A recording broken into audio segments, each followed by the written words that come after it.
Hello, everyone. Welcome to Dead Time Stories. I know many of you enjoy listening to these videos as you fall asleep. So before you drift off, I'd love for you to leave a comment, letting me know where in the world you're tuning in from. And if you're enjoying the story, don't forget to like and subscribe. All right, now let's get comfortable, relax, and dive into tonight's story. The road to Glass Hill was older than the map. Its cracked asphalt lined with skeletal trees that clawed at the bruised evening sky. The leaves had long since fallen, leaving the branches bare and sharp, black against the fading gold light. Hannah drove with one hand on the wheel, the other gripping the envelope that had arrived in her mailbox 2 weeks earlier. It was heavy parchment, sealed with a deep red wax stamp in the shape of an eye. The handwriting inside was sharp and deliberate, telling her that the estate of her late great-aunt Eleanor had been left entirely to her. An aunt she barely remembered, a house she had never visited. The letter made no mention of what happened to Eleanor, only that she had passed under unusual circumstances. As the road climbed, the trees thinned, and Hannah caught her first glimpse of the house. It rose like a dark crown at the summit, a sprawling Victorian with gables like jagged teeth, its windows glinting faintly in the last light. Something about the glass was wrong. Even from here, it reflected the world in a distorted way, bending shapes and shadows like water in motion. Her phone buzzed in the passenger seat, pulling her out of the trance. It was a message from her brother, Aaron. "Aaron, you really sure about staying there?" She typed back with her thumb as she steered up the final curve. "Hannah, just for the weekend. I want to see what she left me. Aaron, I've read about that place. People say weird stuff happens there." She didn't answer, partly because she didn't believe him, partly because she didn't want to admit that his words had made the air in the car feel heavier. The driveway was a half-moon of gravel, crunching under her tires until the engine noise died, leaving only the whisper of wind scraping across the dry grass. The house loomed above her. Its siding was weathered, the paint curling like old skin. The front door was massive and black, the knocker a cast-iron raven with its wings spread. When she stepped out, the air was colder than it should have been for late October. The smell hit her. Dust, wood rot, and something faintly sweet, like flowers that had been dead a while. The key from the envelope fit perfectly into the lock, turning with a click that echoed down the hallway beyond. She pushed the door open and stepped inside. The first thing she noticed was the silence. Not the usual stillness of an empty house, but something deeper. No creaks from settling wood, no hum of distant pipes, just a complete, unnatural hush. The entryway was vast, with a staircase curling upward like a spine. A chandelier hung low, its crystal pendants coated in dust. The floorboards were a patchwork of faded rugs, some worn to threads. Her footsteps were muffled as she walked through, brushing her fingers along the wall. The wallpaper was embossed with an intricate pattern of vines and eyes, faded but still strange in the way it seemed to follow her. In the living room, a fire had once been lit in the grand hearth, though the ashes were long cold. The furniture was covered in white sheets that sagged under their own weight. One, near the far wall, was stained dark in the center. She stopped, her hand hovering above it, but didn't pull the sheet away. A sudden thump came from somewhere above her, quick, like a footstep. She froze, scanning the ceiling. It was probably the house settling. She told herself that. She wanted to believe that. Still, she called out, her voice low. "Hello?" There was no answer, but a faint reflection shimmered in the glass of the covered mirror in the hallway. She turned toward it, and for a moment, she thought she saw a figure standing just at the top of the stairs. Thin, unmoving, watching. When she looked again, it was gone. Again, Hannah's fingers tightened around the strap of her bag as she forced herself to look away from the mirror. She told herself it was just her nerves, the long drive, the unfamiliar house, the shadows playing tricks. but her pulse was still quick. The staircase drew her gaze, its banister dark and smooth from years of hands running along it. She hesitated at the bottom step, listening. Nothing, not even the faintest creak from above. She decided to check the upstairs before settling in. Her boots thudded softly on the wood as she climbed, the air growing colder with each step. By the time she reached the landing, she could see her breath. The upstairs hallway was long and narrow, lined with closed doors. The wallpaper up here was different, faded blue with a faint pattern of lilies. At the far end, a tall window overlooked the driveway, its glass shimmering with that same strange distortion she'd noticed outside. She tried the first door on her right. It opened into a bedroom with a massive four-poster bed, the canopy drooping under years of dust. An armoire stood in the corner, its mirrored door cracked in 3 jagged lines. Her reflection in it seemed slightly off. Her eyes looked darker. Her shoulders were slumped as if she were exhausted, though she wasn't. She backed out and shut the door. The second room was smaller, with a writing desk positioned under another distorted window. Papers were scattered across its surface, yellowed and curling at the edges. The handwriting was elegant but cramped, like the ink had been pressed into the page with too much force. She bent closer to read. "The glass hums again tonight. I told Eleanor we should cover the windows, but she won't. She says the light is different here and she wants to keep it. I've started hearing footsteps in the mirrors." Hannah frowned. She flipped to another sheet. "The eyes in the wallpaper are not a trick of the pattern." Her skin prickled. She stepped back from the desk and glanced at the window. For a moment, she thought she saw movement, someone walking across the lawn toward the house. But when she blinked, the shape had vanished, leaving only the warped reflection of the bare trees swaying in the wind. The thump came again, this time from directly behind her.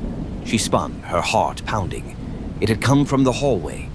Slowly, she stepped out, looking toward the far end where the light from the window barely reached. There was something there, a faint, hunched outline in the darkness, as if someone were crouched, head tilted toward her. She blinked again, and it was gone. This time, she didn't pretend it was her imagination. She moved quickly, checking the remaining doors. One was locked. Another opened into what looked like a dressing room filled with moth-eaten clothes, the air stale with perfume long since turned sour.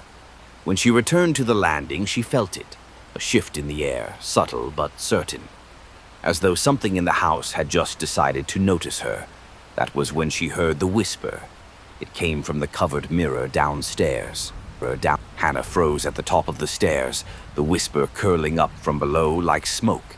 She couldn't make out the words, only the cadence, soft and deliberate, as though someone were speaking just behind a closed door. Her hands tightened on the banister. The sound drew her downward, step by careful step, her boots brushing against the worn runner on the stairs. The whisper never grew louder, but it didn't fade either. It was constant, unhurried, like the speaker knew she'd come closer eventually. When she reached the bottom, she turned toward the hallway where the covered mirror stood. The whisper cut off instantly, leaving the silence heavier than before. The sheet covering the mirror was moving, not fluttering, not shifting from her footsteps, moving. Something beneath it pressed outward in slow, deliberate pulses, like a hand dragging across the inside of the glass. She wanted to run. Every nerve screamed at her to get out, but she stepped forward instead, compelled by something deeper than curiosity. The air grew colder. Her breath plumed in front of her as she reached for the edge of the sheet. Her phone rang. The sound jolted her so hard she almost dropped it. She pulled it from her pocket with trembling hands. The screen said unknown caller, but the area code was local. She answered, her voice thin. "Hello?" A pause. Then a woman's voice, quiet, strained, and close enough that it could have been right in her ear. "Don't look in the glass." The call ended. She stood there, the phone still to her ear, her skin crawling. Slowly, she lowered it and backed away from the mirror. Something shifted in the corner of her eye. A faint, pale shape passed across the reflection under the sheet. She turned on her heel and walked quickly to the kitchen at the back of the house. The room was large, with a cast-iron stove and cupboards lined with peeling paint. A dusty kettle sat on the counter as though waiting to be used. She busied herself with searching the cabinets, trying to anchor herself in something normal. But the house wouldn't let her. As she reached for a cupboard handle, she noticed the glass in the cabinet doors, not warped like the windows, perfectly clear. Inside, reflected in the glass, something was standing in the hallway behind her. Tall, thin, bent at the waist like its spine was wrong. She turned and the hallway was empty. Her heart hammered in her throat. She couldn't stay here alone. She needed someone else, anyone, to see this place with her. She grabbed her phone, scrolled to Aaron's number, and hit call. It rang twice before he picked up. "Hannah, everything okay?" Her voice shook. "Can you come out here tonight? Please. Now? It's almost 8. What's going on?" "I'll explain when you get here. Just, please." A long pause. "Fine. I'll leave in a few." When she hung up, she leaned against the counter, her body buzzing with relief. She wouldn't have to be here alone much longer. But then she heard it again. The whisper. This time it was coming from the glass cabinet right in front of her. The whisper seeped through the thin glass like a breath against her skin. Hannah's pulse thudded in her ears as she leaned closer, straining to make out the words. They weren't words at all. Not in any language she recognized. More like syllables curling over themselves, wet and deliberate, carrying a rhythm that made her stomach knot. Her fingers hovered over the cabinet handle, trembling. She didn't want to open it. She knew she shouldn't. But the sound drew her in, like a hook pulling at her ribs. The moment her fingertips brushed the handle, the whisper stopped. The silence was worse. She stood frozen, staring into the glass. Her reflection looked back at her, and then it blinked. Her own face in the reflection had closed its eyes, slowly, unnaturally, while she stood there, her own eyelids wide and unblinking. Hannah's breath hitched. The reflected version of her leaned forward, lips parting as though to speak. She stumbled back, knocking into the counter hard enough to rattle the kettle. The reflection didn't mimic the movement. It just stood there in the glass, lips moving silently, eyes locked on hers. And then, like someone pulling a curtain across a stage, a pale, skeletal hand swept into view from the side of the reflection, curling over her other self's shoulder.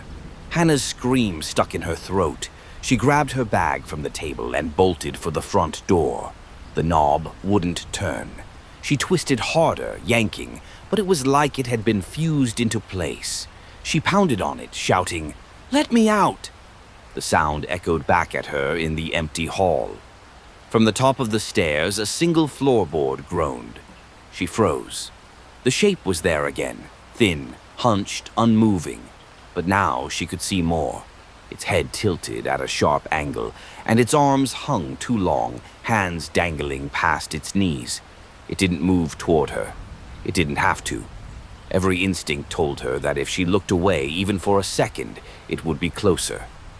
Her phone vibrated in her pocket. Aaron's name lit up the screen. She answered in a rush. "Aaron, I can't get out." "Hannah?" His voice crackled with static. "I'm almost there, but listen. Don't let it see you in the glass." Her mouth went dry. "What are you talking about? How do you—" The line cut. The front door knob rattled in her hand. Just a tiny shift, like something on the other side had touched it. She stepped back, her eyes never leaving the figure at the top of the stairs. And then it began to move. The figure descended in a slow, jerking rhythm, like each step was a decision. Its head never straightened. That crooked angle remained fixed, the long strands of what might have been hair swaying with its movement. Hannah's throat tightened. She edged backward toward the kitchen, keeping her eyes on it. Every creak of the staircase echoed far too loud in the stillness, each one making her shoulders flinch. When its foot hit the final step, she realized the thing wasn't walking. It was gliding. Its legs moved, yes, but the way it crossed the floor was too smooth, too steady, like a shadow tracking across the wall. Her back hit the door frame to the kitchen. The air felt different here, thicker, and the smell of that sweet, rotting flower scent filled her nose again. The figure stopped in the middle of the hallway, directly between her and the front door. For a moment, neither of them moved, and then it spoke. At least, she thought it spoke. The sound was low, crackling like wood snapping in a fire, but the shape of it felt like words. She didn't understand them, but her skin knew what they meant. "You shouldn't be here." Her hand shot to her phone. She dialed Aaron again. Ring, ring. The figure took one step forward. Ring, another step. Click. Hannah? She didn't take her eyes off the thing. "It's here. It's in the house." "Where are you?" "In the kitchen." The figure's head twitched at the word kitchen, its attention snapping sharper onto her. Aaron's voice was urgent now. "Don't move. I'm pulling up." A faint beep came from the other line, followed by a second voice, her own voice, calm and flat. "She's already in the glass." The line went dead. Her stomach dropped so hard she thought her knees would give out. The figure took another step, and the distorted windows along the hall began to shimmer faintly, their surfaces rippling. She could feel it now. That same pulling sensation she'd felt in the kitchen cabinet's reflection, stronger, almost physical. It was coming from the glass. Her vision seemed to tug toward it, her head wanting to turn to look. And then, from somewhere outside, headlights flared across the warped window panes. Aaron. The figure turned sharply toward the front door, and in that instant, Hannah ran. She didn't look at the windows. She didn't look at the mirror in the hall. She just ran straight for the door, her hand already reaching for the lock, only to find the raven-shaped knocker had twisted downward, its beak hooked through the latch like a bolt. The thing outside, whatever it was, had sealed her in. Hannah's breath came fast and shallow, her palms slick as she yanked on the knocker. It didn't budge. The cold iron seemed almost alive under her fingers, vibrating faintly like it was clinging to the wood. "Aaron!" she shouted, pounding on the door. Through the distorted glass panels to either side, she could see the blurred beam of headlights washing over the porch. Footsteps pounded outside. Then a sharp rap, 3 hard knocks, echoed from the other side of the door. "It's me!" Aaron's voice, muffled but urgent. "Hannah, open it!" "I can't. It's stuck. Something's locking it from—" She stopped because between the 2 panels of warped glass, she could see his face.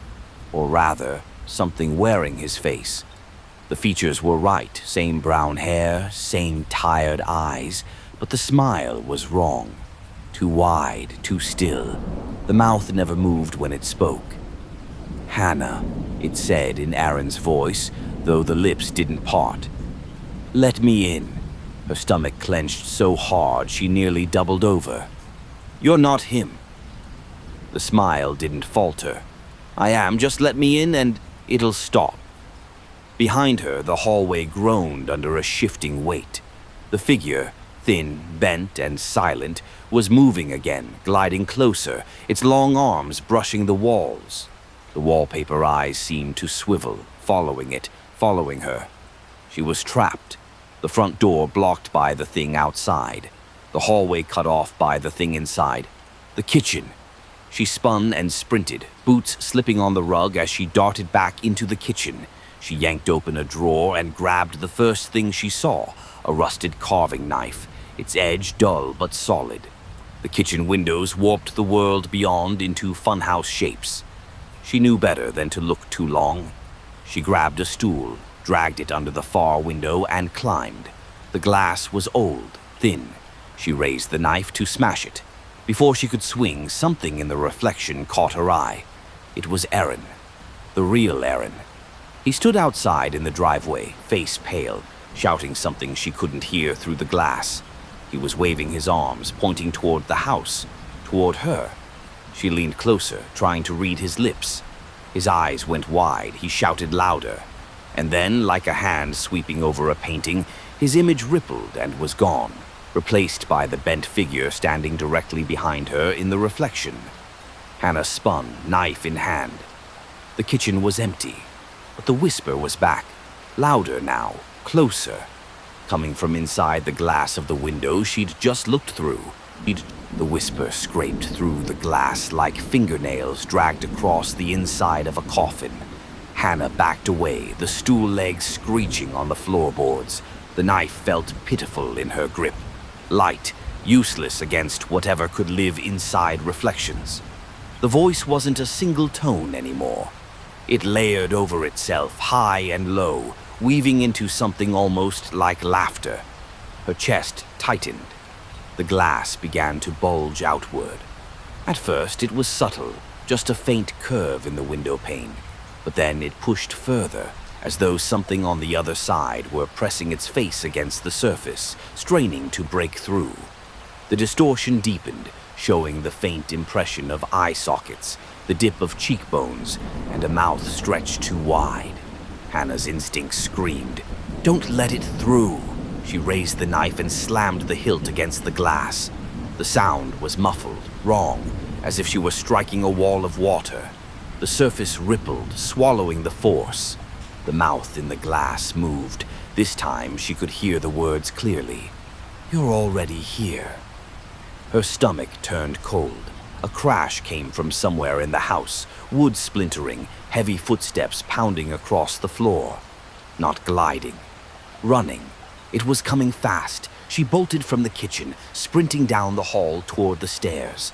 The chandelier above swayed, the crystals clinking in a slow, irregular rhythm.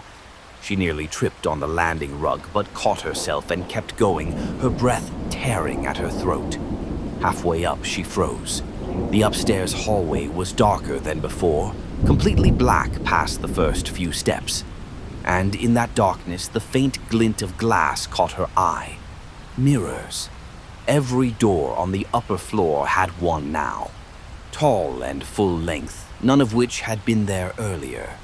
Their surfaces gleamed faintly like water under moonlight.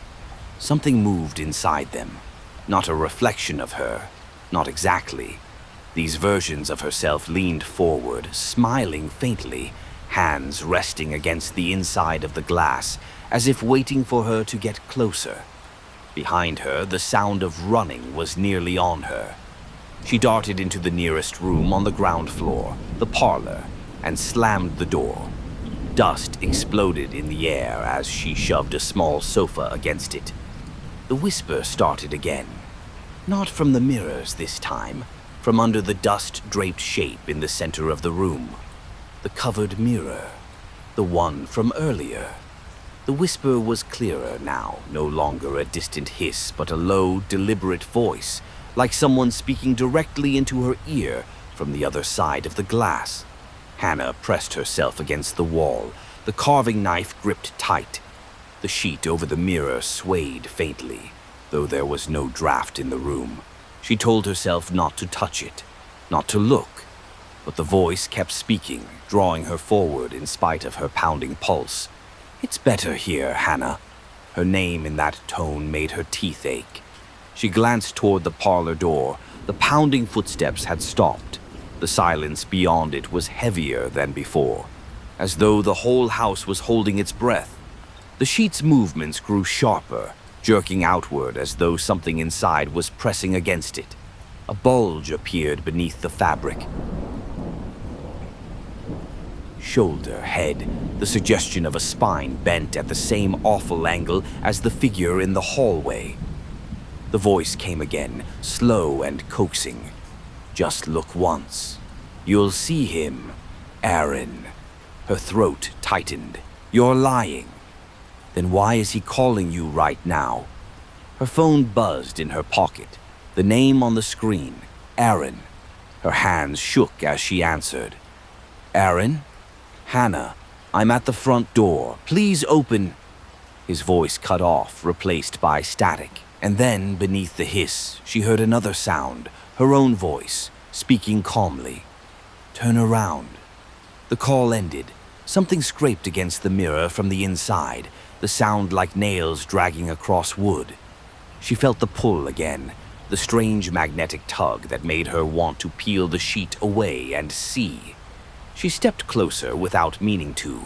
1 step, 2. The sheet began to slip on its own, inch by inch, revealing a sliver of black glass beneath. She caught a glimpse of movement inside, not her reflection. Someone else. Aaron. He stood there, pale and desperate, slamming his hands against the other side of the glass, his mouth forming words she couldn't hear. Aaron. She grabbed the sheet, yanking it the rest of the way off, and saw her own hands reach out from inside the glass, grab Aaron's shoulders, and drag him backward into the dark. Her scream stuck in her throat, because in the next blink, it wasn't Aaron in the mirror anymore. It was her, but this version of her was smiling. The Hannah in the mirror tilted her head, studying her like a predator might size up prey. The smile didn't move with her breath. It was fixed, almost carved into her face. Outside the frame of the reflection, the parlor was as it had been. Dust, shadows, the faint glimmer of the chandelier through the open archway.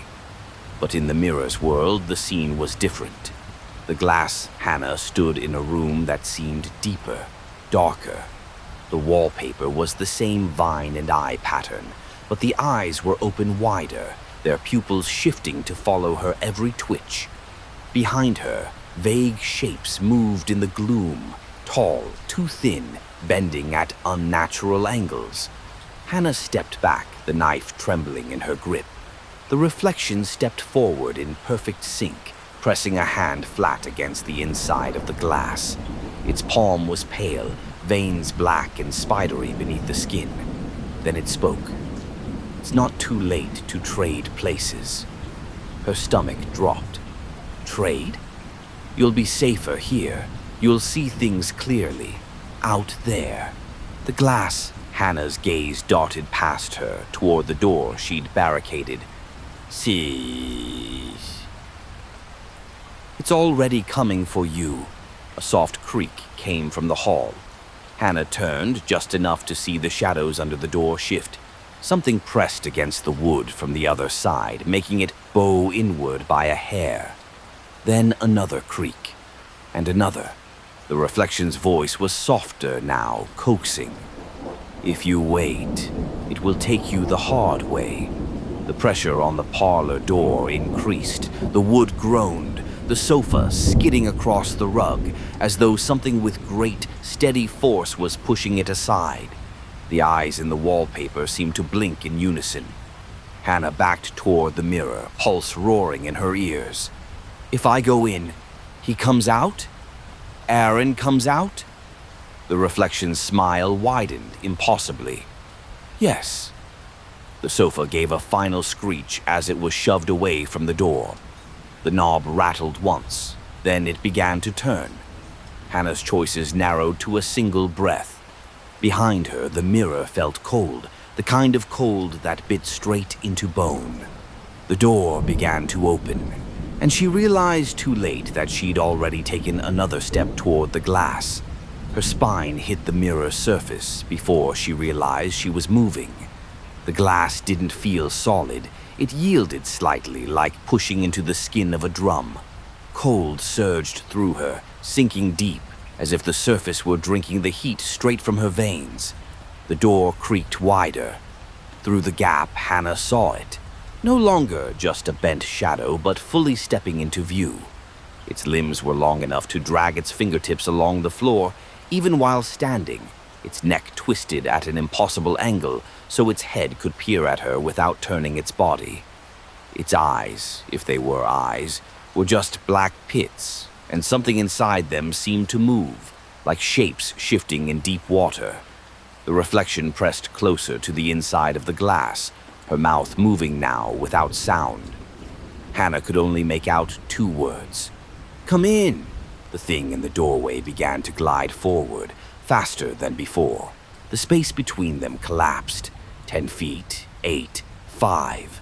Hannah's palm met the glass. The surface broke around her hand like a pond, shattering under ice. Darkness flooded in, rushing up her arm, swallowing her wrist, elbow, shoulder. The reflection's hand shot forward from the other side, gripping hers.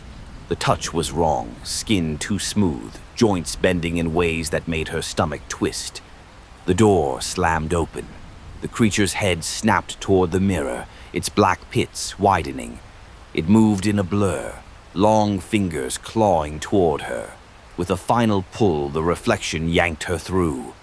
The cold became everything. She felt herself falling sideways into a world without direction.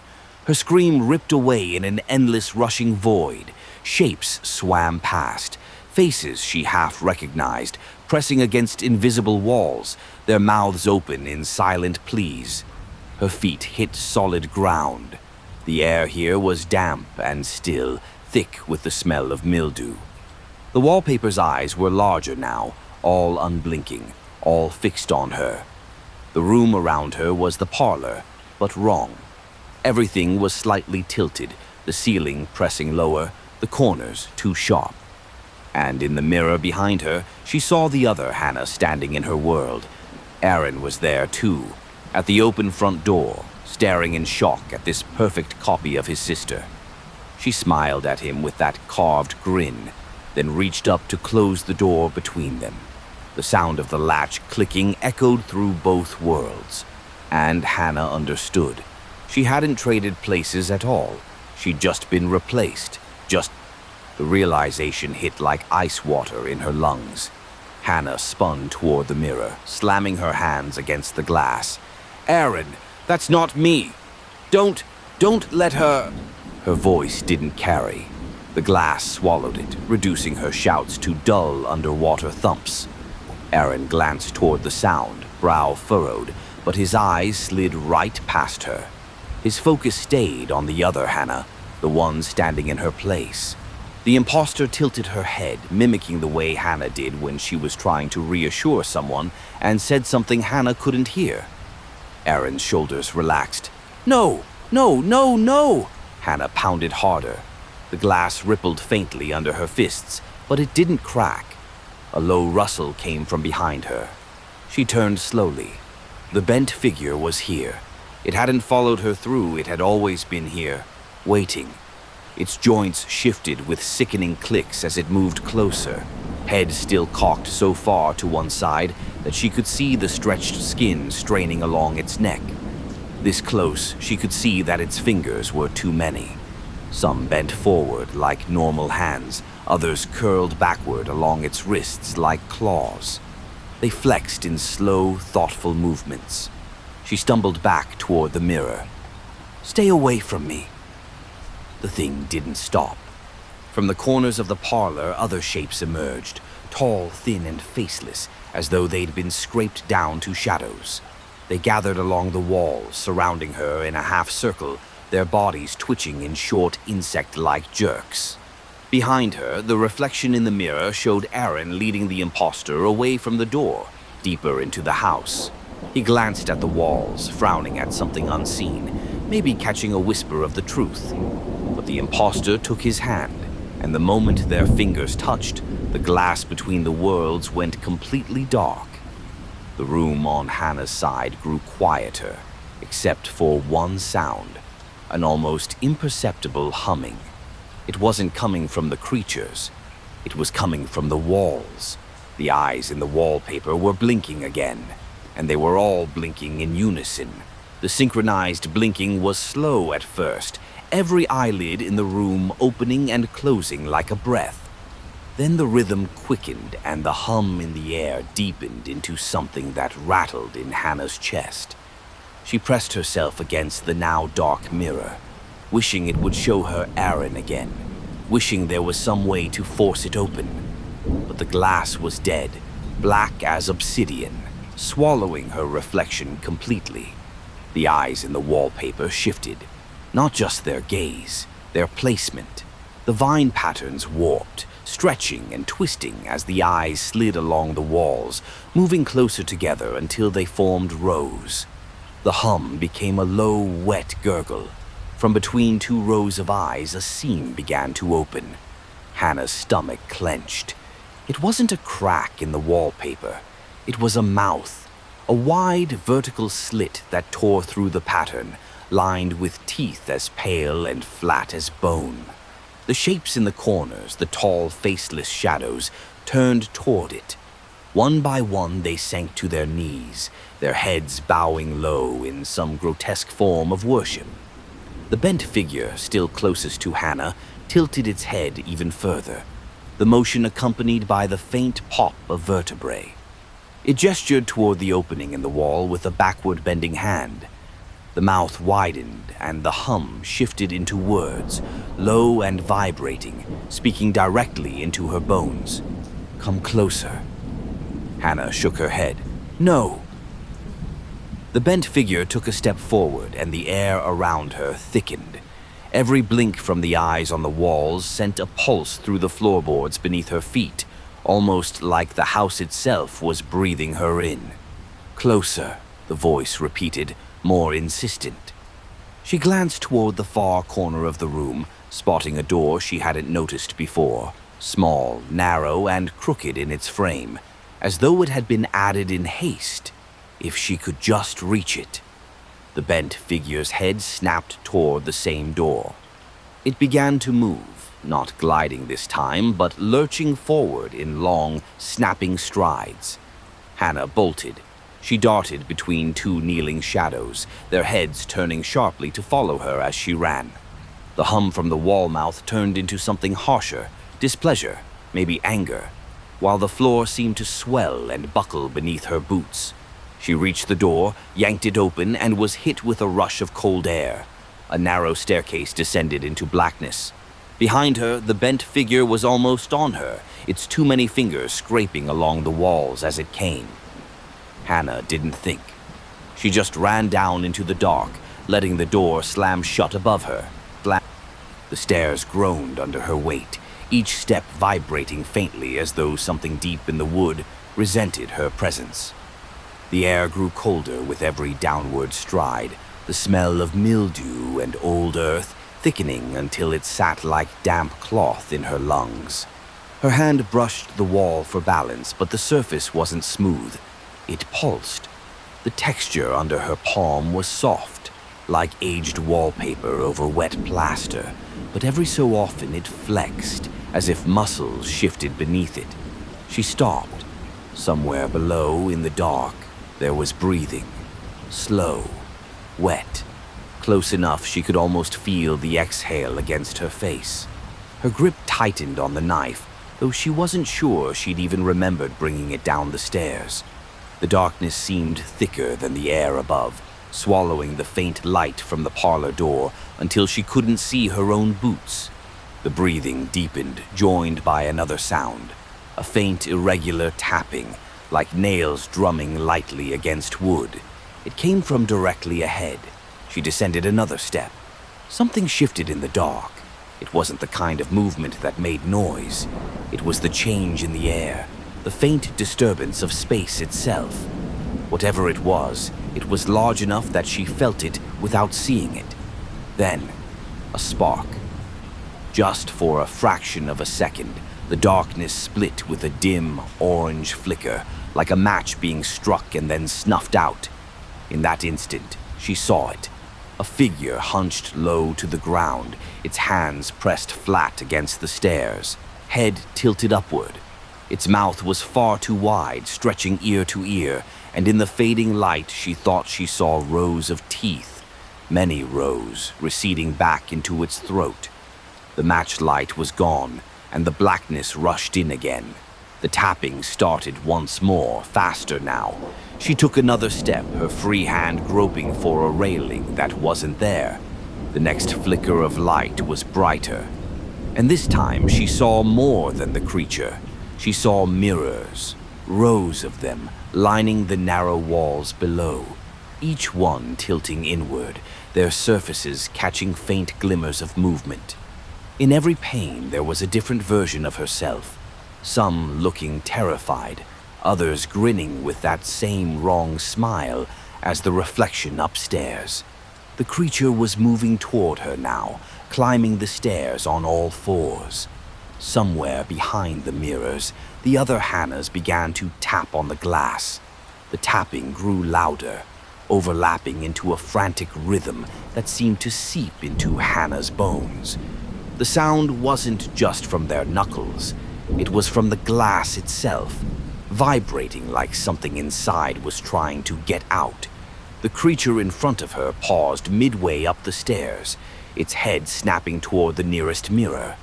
The rows of teeth parted slightly, and a low, warbling hum rolled out, almost like it was answering them. The Hannahs in the mirrors stopped tapping. All at once, they smiled, every single one. Hannah's breath hitched. The air here seemed to press in tighter, and she realized her reflection, the one she'd been seeing in the central mirror ahead, wasn't moving in sync with her anymore. It was tilting its head slowly, studying her with an almost pitying expression. The creature began to move again, its long limbs bending at wrong angles as it crawled closer, the sharp clack of its nails hitting the wooden steps. Hannah's mind raced. She couldn't run back up. Not with that bent figure upstairs.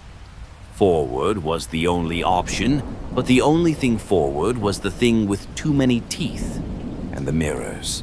A faint voice rose from the glass behind her reflection. At first it was garbled, but as the sound sharpened, her stomach dropped. It was Aaron.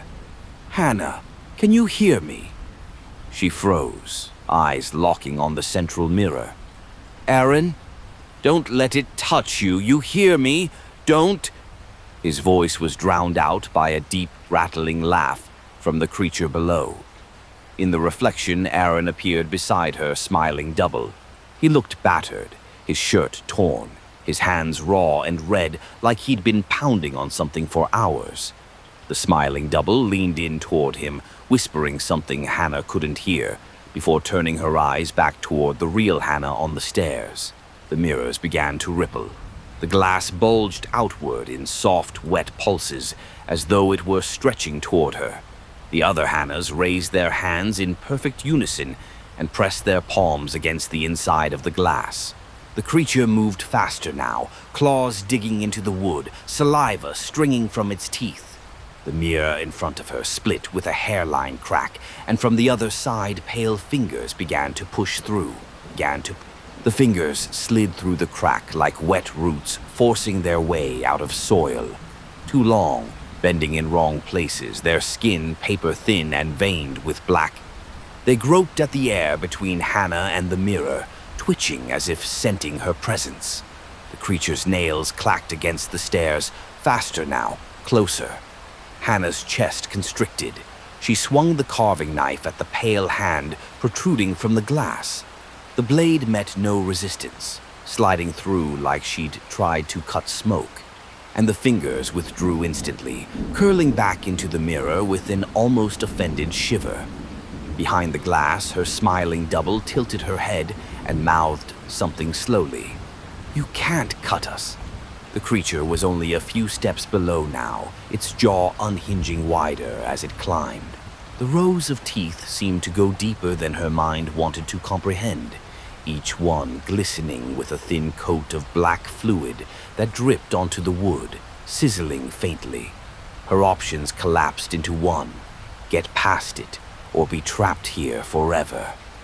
The mirrors to either side swelled outward again, bulging into the stairwell, and in those warped surfaces she saw flashes of other places. Rooms she'd never been in but recognized from the feeling of them. Cold basements, stagnant attics, hallways that seemed to stretch into eternity. She realized with sudden clarity that the mirrors weren't showing reflections. They were doors. The creature lunged. Hannah didn't think. She threw herself sideways toward the largest bulge in the glass. The surface met her like cold gel, clinging to her skin, dragging at her clothes. For a heartbeat, she thought it would reject her completely. Then it gave way. She fell through into a narrow, dim corridor lined with more mirrors, each one slightly fogged as though someone had been breathing on the other side. The air was heavier here, almost liquid in the way it resisted her movement. Behind her, through the shifting glass, she saw the creature slam into the mirror she'd entered, its claws skittering uselessly over the surface. The smiling double appeared beside it, watching her with that endless grin before raising a hand and laying it flat against the glass. The corridor darkened. Something was here with her. Not behind, not ahead. In the mirrors. The fog on the mirrors began to clear in patches, revealing glimpses of herself on the other side. Only not herself. Some looked wrong in small ways. Eyes too dark. Limbs just a little too long. A subtle twitch at the corner of the mouth. Others were worse. Smiles split ear to ear, heads cocked at angles that made her neck ache just to look at them. They didn't move in sync with her anymore. They were waiting. The corridor was silent except for the faint tick-tick-tick of fingernails tapping against glass. It came from everywhere at once. Left, right, ahead, behind.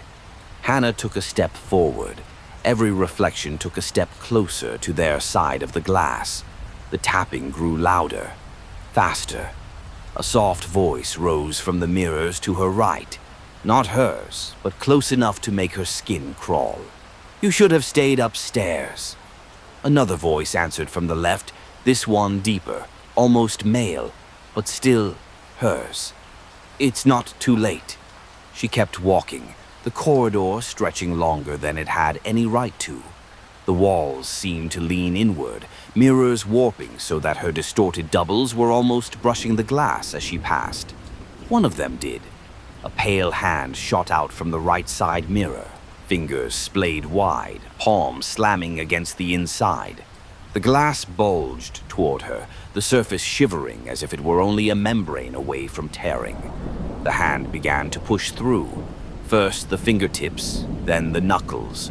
Wet, glistening like it was being borne through the glass.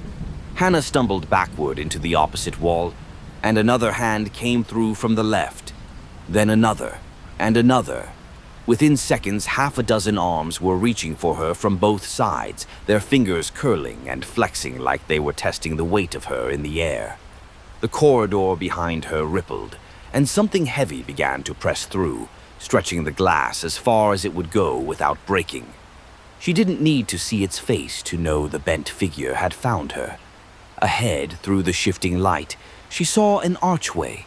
It wasn't a mirror. It was an opening. And someone, was standing in it. Aaron. Aaron! The word tore out of her, hoarse and desperate.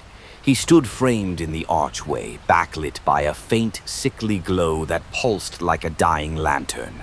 His eyes locked on hers, wide with disbelief. "Hannah, God, how do I get you out?" The reaching hands hesitated, as if her calling to him had startled them. Their fingers curled slightly, retreating just enough for her to lurch forward. "Don't come in here," she shouted, stumbling toward him. "It's—" The glass to her left exploded outward in a wet pop, shards scattering across the corridor like drops of black water. One of her grinning doubles stepped through the hole, its movements jerky but deliberate, head tilted just enough to make it feel inhuman. It opened its mouth and spoke in her exact voice. "She's not me, Aaron. Don't listen." Aaron's face twisted in confusion. "What?" The double reached toward him, its smile stretching wider, almost splitting the skin at the corners of its mouth. The mirrors on both sides of the corridor began to tremble violently, as if the others inside were pressing forward all at once. Hannah's instincts screamed move now. She broke into a sprint, dodging the double's grasp, the floor beneath her feet slick with that same black sheen from the shattered glass. Hands clawed at her clothes from both sides, nails grazing her arms and shoulders, but never quite catching hold. The air was thick, dragging at her like water. Aaron stepped toward the threshold, extending his hand. "Grab me!" She was almost there. Something closed around her ankle. The grip was icy and impossibly strong, yanking her off her feet so fast her head cracked against the floor. Her vision swam, black spots dancing at the edges. When she looked back, the thing holding her wasn't a double. It was the bent figure. Its neck had twisted further, the head now upside down, staring at her with those black pit eyes that seemed to drink in the light. The too many fingers dug into her skin, leaving a cold so deep she could feel it in her bones. Aaron was shouting her name, his voice distant now.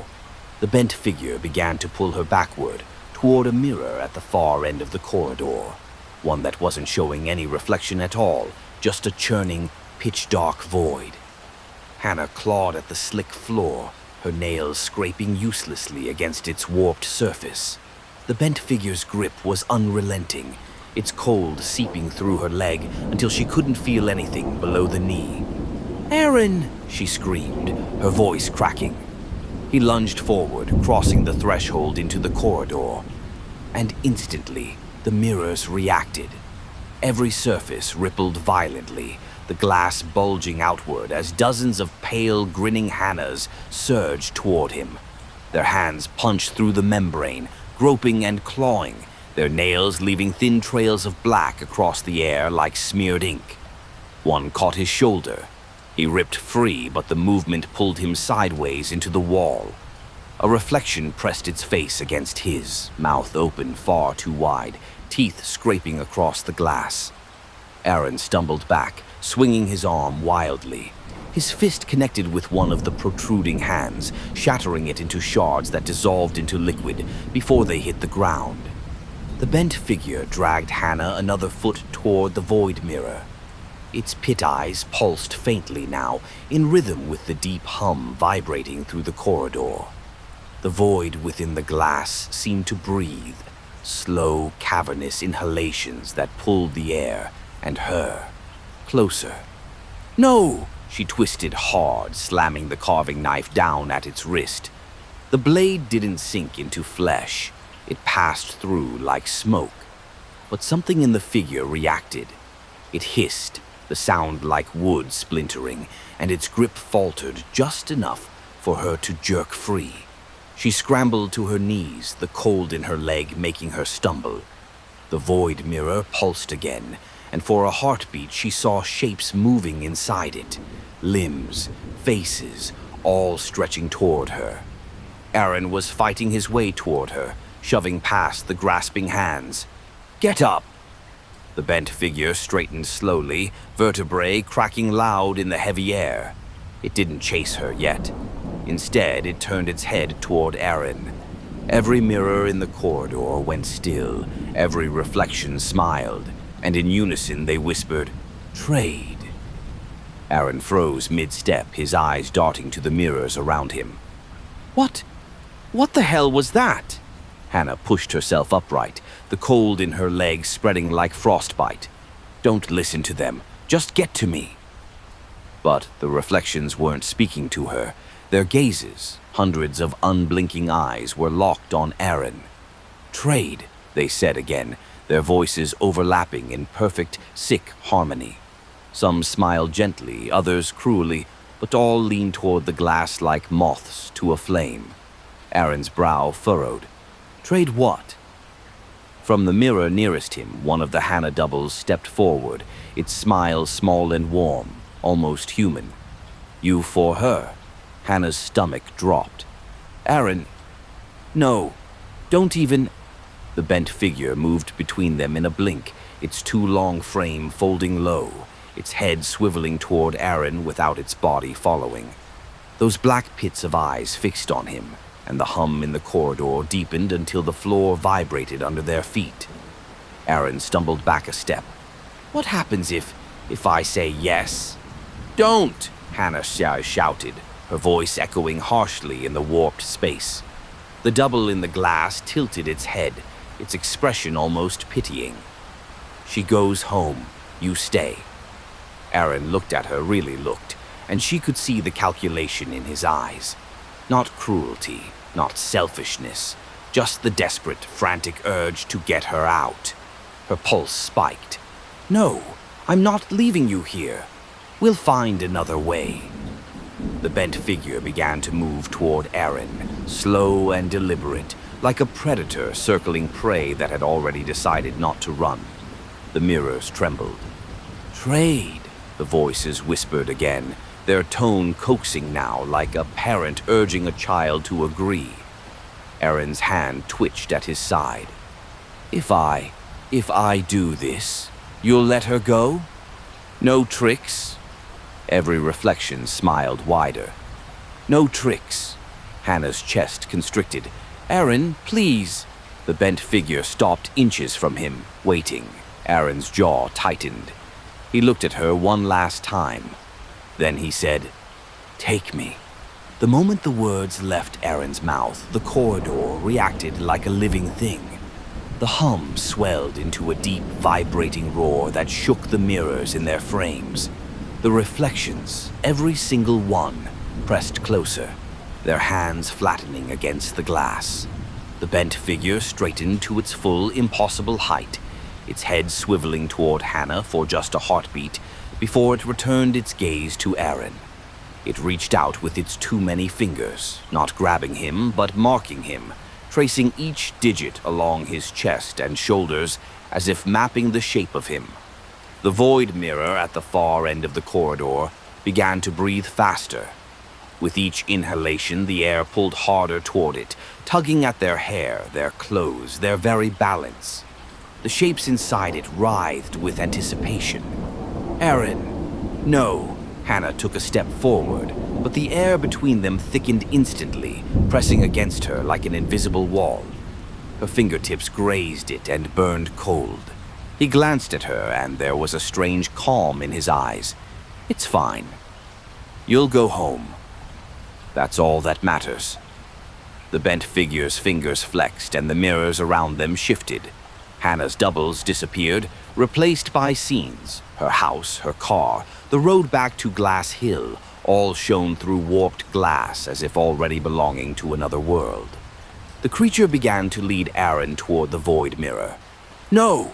Hannah slammed her palms against the invisible barrier, the cold cutting into her bones. "I'm not leaving you." The reflections whispered again, but this time they didn't say trade. They said something that made her blood run colder than the air in the corridor. "Only one leaves." Aaron was only a few feet from the void now. The dark inside it seemed hungrier, the pulling so strong Hannah felt her own heels skidding on the floor. In the last second before the bent figure stepped into the void, Aaron wrenched his arm free. His hand shot toward her through the barrier. "Run!" She reached for him. The void surged. The pull hit like a riptide. Hannah's feet left the ground, her body wrenched toward the void mirror with a force that tore the breath from her lungs. The bent figure didn't resist. If anything, it moved aside, letting the current drag them both. Her hand was still locked with Aaron's. For a split second, their grips tightened together, knuckles white, neither willing to let go. Then the dark inside the mirror opened wider. Shapes spilled out, not hands, not claws, but tendrils of shadow, each one lined faintly with teeth. They coiled around Aaron's shoulders and waist, jerking him backward into the black. He was swallowed so fast that her fingers slipped from his before she could scream. The force holding her broke. She was thrown backward down the corridor, slamming hard against the warped floor. The air whooshed out of her chest, and she lay there gasping while the void sealed itself, its breathing slowing until it was gone entirely. Silence. The bent figure turned toward her, slowly, almost curiously. Its head rolled to the side with a series of crackling pops. Then, without a sound, it stepped back into the nearest mirror, melting into its surface until there was only her warped reflection staring back at her. The corridor was empty. No Aaron, no doubles. Just her, alone in the dim, damp air. She staggered to her feet.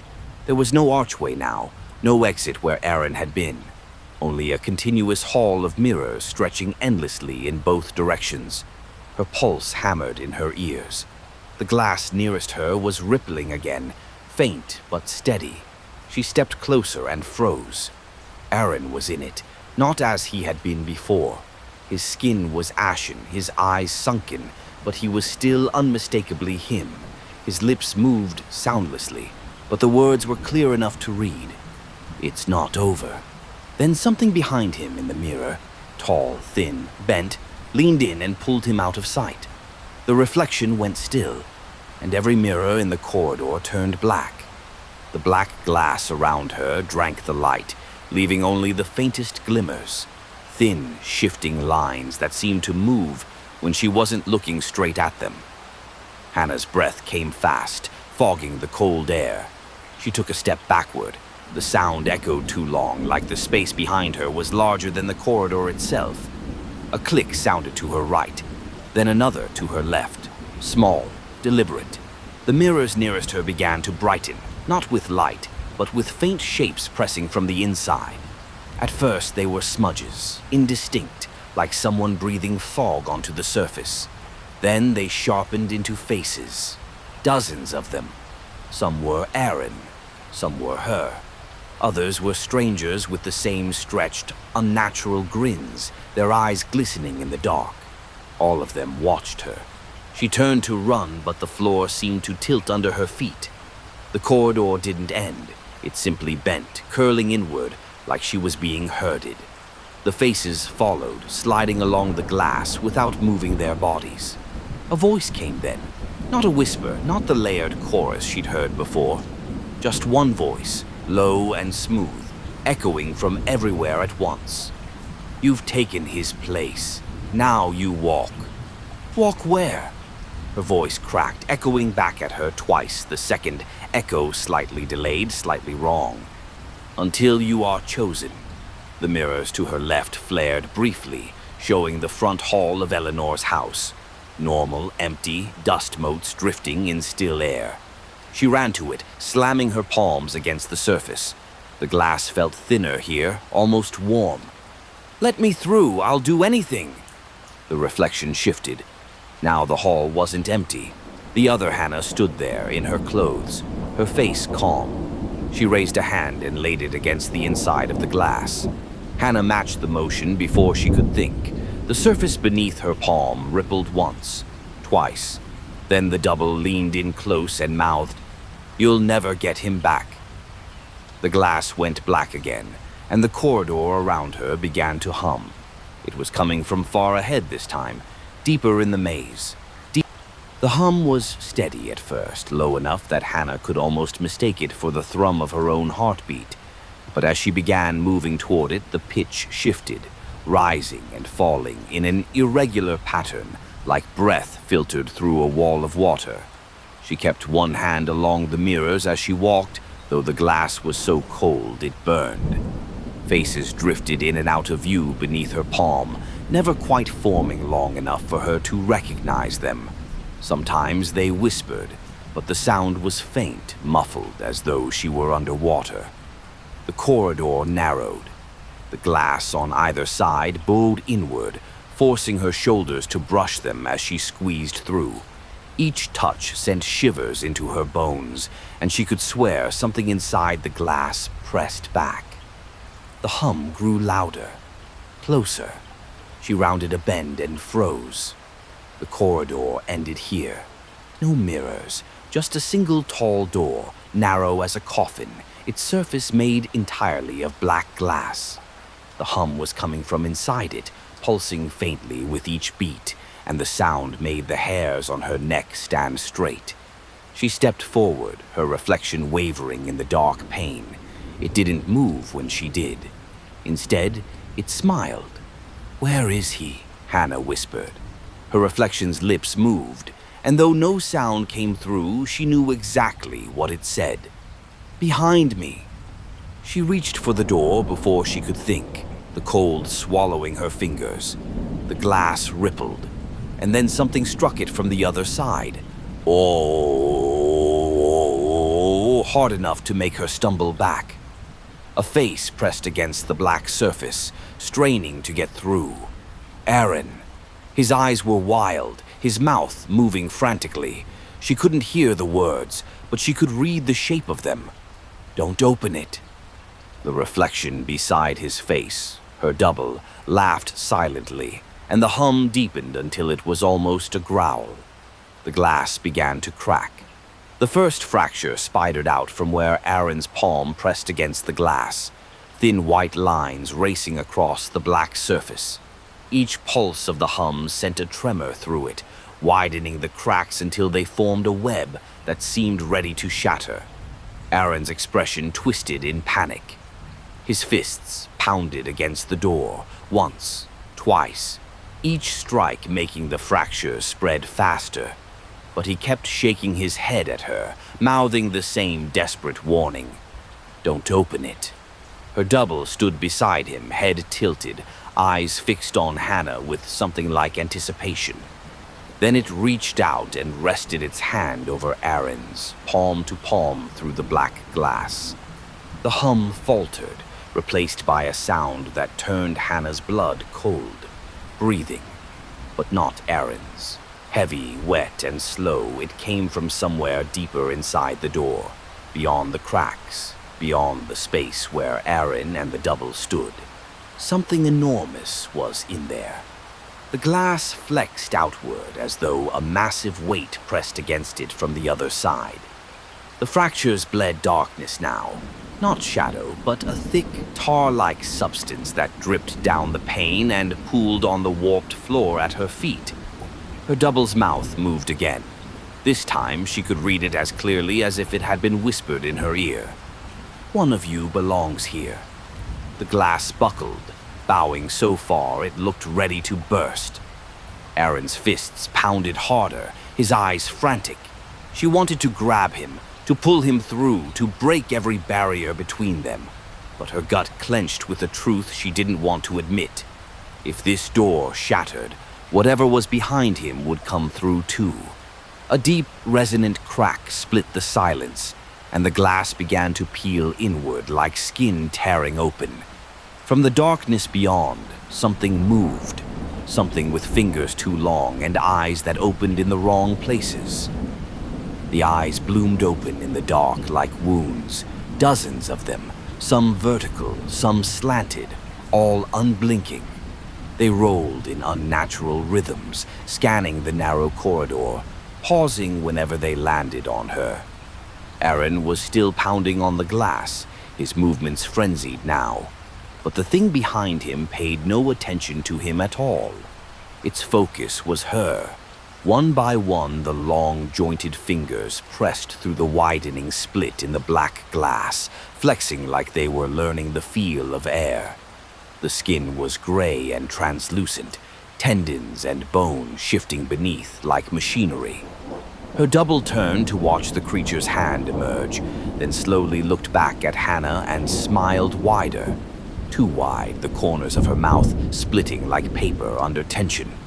The hum became a roar, the corridor vibrating with it, dust and flecks of glass snowing from the ceiling. The black liquid pooling at Hannah's feet began to ripple outward, tiny waves forming in time with the sound. "Get back," Aaron mouthed again, his eyes wild with urgency. He slammed his palm flat against the glass, directly over hers. For a fraction of a second, warmth pulsed through the surface, where their hands aligned. The thing inside reacted violently. The fingers withdrew, the eyes narrowing. A hiss rose from the darkness, not from a mouth, but from everywhere. The air thickened, pushing against her skin like a living thing. Her double's smile faltered. A sharp crack rang out, and the fractured door shuddered as if something had struck it hard from her side. Another pulse of warmth traveled through her palm, stronger this time, and the tar-like liquid on the floor recoiled, sliding away toward the shadows. The cracks in the glass began to knit themselves closed. Her double's eyes went black. She slammed her own hand over the spot where Hannah and Aaron touched, and the corridor went completely dark. The hum was gone. So was Aaron. The darkness wasn't just absence of light, it was a presence, thick and clinging, wrapping around her like wet cloth. Hannah couldn't tell if her eyes were open or closed. Everything felt the same. She tried to move, but her limbs met resistance, like she was underwater. Her breaths were shallow, each inhale tasting faintly of rust and rot. A whisper brushed her ear. "You didn't let it through." The voice was her own. She jerked toward the sound, but the dark didn't shift. No sense of direction, no sound of movement. Just more of that suffocating black pressing against her skin. The voice came again, closer now. "You think you saved him?" Her pulse spiked. "Where is Aaron?" Something cold touched her wrist, fingers smooth and dry, curling just enough to feel like they could snap bone if they wanted. "Look." The black around her lightened, not into color but into a thin, silvery reflection, like the surface of a lake at night. Shapes emerged in it. Aaron was there. He stood in what looked like Eleanor's parlor, exactly as she'd left it before all of this. The chandelier hung still, the sheet-covered furniture sat untouched. He was alone, breathing, alive. Her relief was so sharp it hurt. "Aaron!" But he didn't react. He moved like someone walking through a dream, slow, unaware, his eyes fixed on something out of frame. Then her double stepped into view beside him. The mirror lake surface rippled, blurring them both. When it cleared, the parlor looked subtly wrong, the chandelier longer, the furniture casting shadows that bent away from the light. Aaron turned toward the double, his expression blank. She reached up, touched his cheek with deliberate slowness, and his face shifted. His mouth stretched too wide, his eyes darkened into pits. The reflection dissolved into black again. Hannah felt the cold fingers release her wrist. "You didn't let it through," her own voice whispered, right at the back of her neck. "So it took him instead." Hannah's knees buckled, though there was nothing solid beneath her. The blackness held her up, suspending her like a marionette in cold air. Her throat tightened until each breath felt like it scraped her from the inside. "Aaron!" The word barely left her lips. The darkness shifted, rippling outward in slow, concentric waves. A faint light emerged ahead, not warm, not inviting, but pale and colorless, like moonlight reflecting on old glass. She moved toward it without deciding to, her body drawn forward by some pull in her chest. As the glow sharpened, she saw it wasn't light at all. It was a mirror. Tall, framed in black wood, standing alone in the void. The surface shimmered faintly, and her reflection waited there.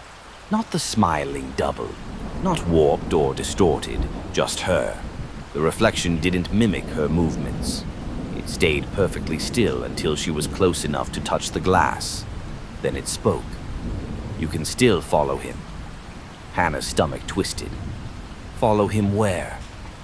Her reflection's eyes flicked downward. She looked. Beneath the mirror's surface, far in its depth, Aaron was walking down a narrow hall that bent and curved in unnatural ways, lined with black glass on either side. His pace was slow, hesitant, and in the faint reflections along the walls she saw movement. Things pacing him, their long limbs bending to keep up. "I'll get him out," she said, stepping closer. Her reflection tilted its head. "You can't bring him back. You can only join him." The glass wavered. The pull she felt in her chest grew stronger, a steady drag like an undertow. Behind Aaron, in the mirror's depth, something shifted, a tall, hunched shadow that blotted out the dim light entirely. Its many-fingered hands stretched forward, almost brushing his back. Hannah slammed her palm against the mirror. The glass gave beneath her touch, and the reflection whispered, "Then walk." The surface swallowed her hand first, cold rushing up her arm in a sharp, biting wave. Her breath caught, but the pull was relentless, dragging her shoulder, her chest, her whole body through until the void dropped away beneath her feet. She hit the ground hard, The air here was heavier, damp enough that each breath felt like swallowing fog.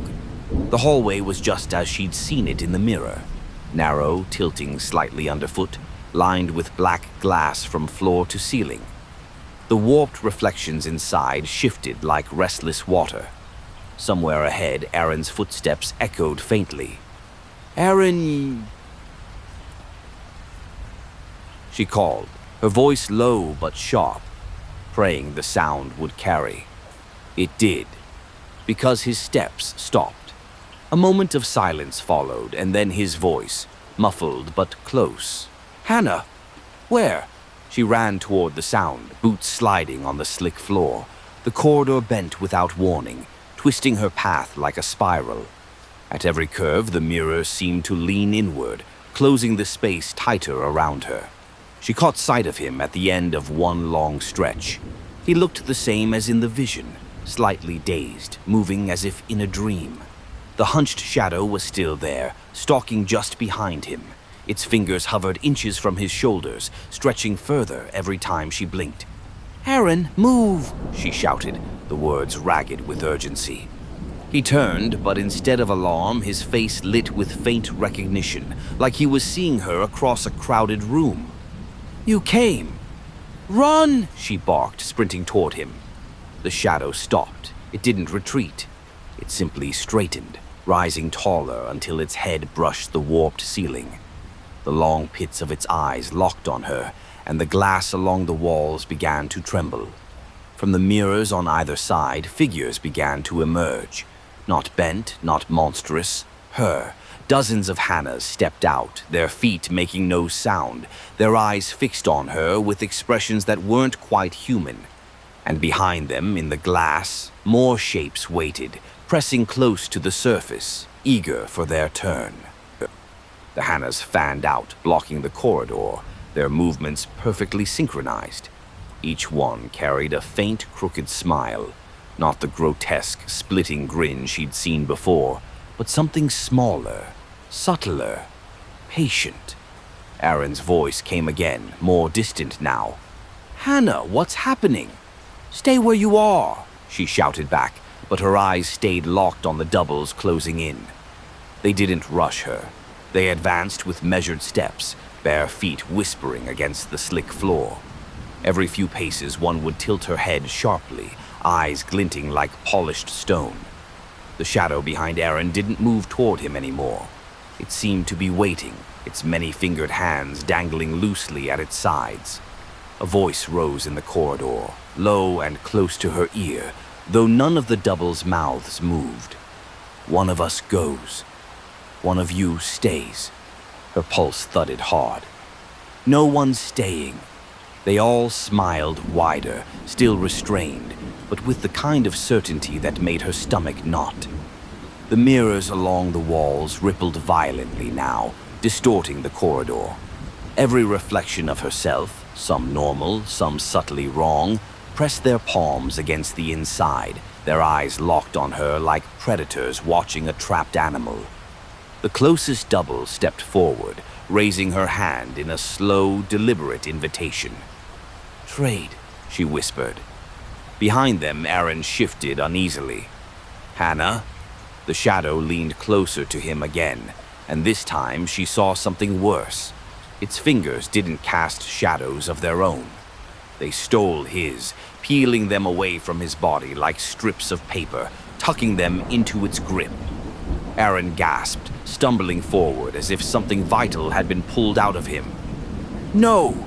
Hannah lunged toward him, but three of the doubles stepped into her path, their hands rising in unison, pressing against her chest. The touch wasn't forceful. It was cold, sinking past her skin and into her ribs, a numbing chill that made her legs buckle. And as her knees hit the floor, every single Hannah, inside and outside the mirrors, said together, "We'll decide who walks." The chill from their hands spread fast, a tide of numbness crawling up her chest and into her throat. Hannah tried to push back, but her arms felt sluggish, her movements clumsy, as if the air had thickened around her. The doubles didn't blink. Somewhere ahead, Aaron's breathing was ragged, He took a step toward her, but the shadow behind him shifted, blocking his way with those impossible arms. Its head bent low, the pits of its eyes widening into deep, swallowing voids. "Aaron, don't let it touch you," she gasped. One of the doubles leaned close, her face so near that Hannah could see her own pores, her own lashes. The voice came from everywhere at once. "This place needs one of you. The other goes free." Her mind spun. "Then take me, let him go." The smile twitched, just barely. "We choose, not you." The mirrors all around began to ripple, and from each one, a hand pressed outward, distorting the surface. Some hands were hers, others were not. The warped reflections bent in ways her joints could never move. The doubles in front of her stepped aside, not far, just enough to give her a direct view of Aaron. He was pale now, swaying on his feet, his shadow thinner, smaller, like the creature was feeding on it. Hannah tried to rise, but two more doubles caught her arms, holding her in place with a strength that didn't match their calm expressions. Then the voice came again, softer now. "We've decided." Every mirror flared white. The doubles released her, stepping back in perfect unison, and the shadow behind Aaron reached forward. Not for him, for her. The shadow's arms stretched across the corridor like tar, lengthening far beyond what bone and muscle should allow. Its many-fingered hands reached for her face, and the air between them dropped to a biting cold that stole the breath from her lungs. Hannah staggered back, but the mirrors at her sides pulsed outward, their warped surfaces brushing her shoulders, as if pushing her toward the thing. Aaron shouted, "No! Take me instead!" His voice cracked, desperate. The shadow didn't even look at him. Its hands were almost on her now, the fingers bending inward, like they meant to wrap completely around her skull. The closer they got, the louder the hum became. Not from the shadow, but from inside her own head. It vibrated in her teeth, in her ribs, in the marrow of her bones. And then, something grabbed her from behind. Cold arms, human-shaped but too thin, locked around her chest and pulled. She stumbled backward, away from the shadow's reach, into a mirror that gave way like water. The world flipped. For a dizzying moment, she was falling sideways through black glass, the reflections sliding past in blurred streaks. Then she hit a solid floor hard enough to knock the air out of her. She coughed, scrambling upright. The air was different here. Not damp, not heavy. She was in a room, small, bare, with a single window. And through that window she could see the house on Glass Hill, its dark shape rising against the gray sky. Her heart lurched. She was back. But as she turned, her stomach dropped. The mirror she'd just come through still shimmered faintly on the wall. And on the other side, through a warped layer of glass, Aaron stood in the corridor, surrounded by the doubles. They were closing in, and the shadow was standing right behind him. "Aaron!" Her palms smacked against the glass, so hard it stung. "Run! Don't let them—" He jerked toward her voice, his eyes locking on hers through the warped surface. Relief flared there, then confusion. "Hannah, you're—" One of the doubles stepped between them. It looked exactly like her, down to the scrape on her left cheek and the smudge of dirt on her sleeve. But its eyes, they were wrong. Too still, too deep. It leaned close to the glass, staring at her with an expression that wasn't anger, wasn't cruelty. It was worse. It was possession. Then it turned to Aaron.